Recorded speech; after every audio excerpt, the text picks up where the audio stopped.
Assalomu alaykum, qadrdon muxlis. Omonmisiz? Sizlarni Oyna jahon orqali ko'rib turganimdan bag'oyatda xursandman, shodman. Azizlar, ekran qarshisiga yaxshilab joylashib olamiz. Sizlarga juda ham foydali yangilik tayyorladim. Qanunda boshladik.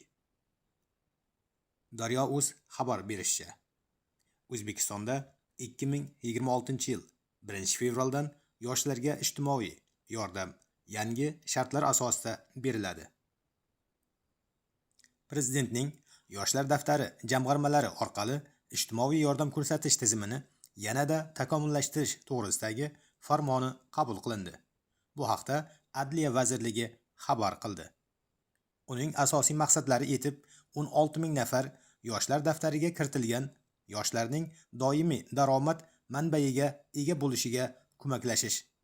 Mutolaa loyihasi doirasida ilmiy, ommabop, badiiy kitoblarni o'qib boruvchi yoshlar ulushini 10% ga oshirish hamda Ibrat farzandlari loyihasida til o'rganayotgan yoshlarni 30% ga ko'paytirish belgilangan.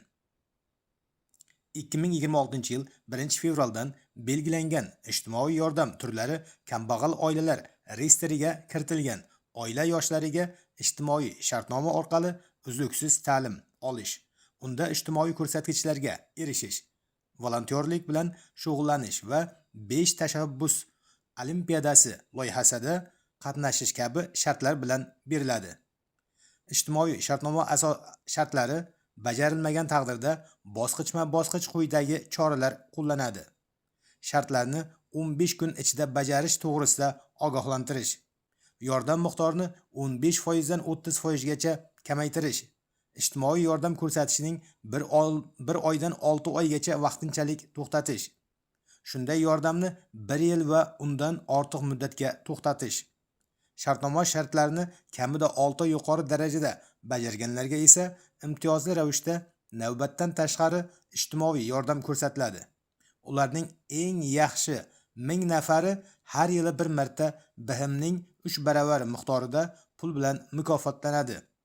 Shuningdek, ularning tashabbuskorligi va faolligini rag'batlantirishga qaratilgan mukofotlarga tavsiya etiladi. Mana azizlar, sizlarga iltmoqchi bo'lgan xabarim shundan iborat edi. Kanalga yangi bo'lsangiz, iltimos obuna bo'lib, videolarni oxirigacha ko'rib, bittadan like bosib, o'z yaqinlaringizga yuborishda bardavom bo'ling. Sog' bo'lingizlar, salomat bo'lingizlar. Xayrlashmaymiz, keyingi efirgacha deymiz. O'zlaringizni ehtiyot qilingizlar.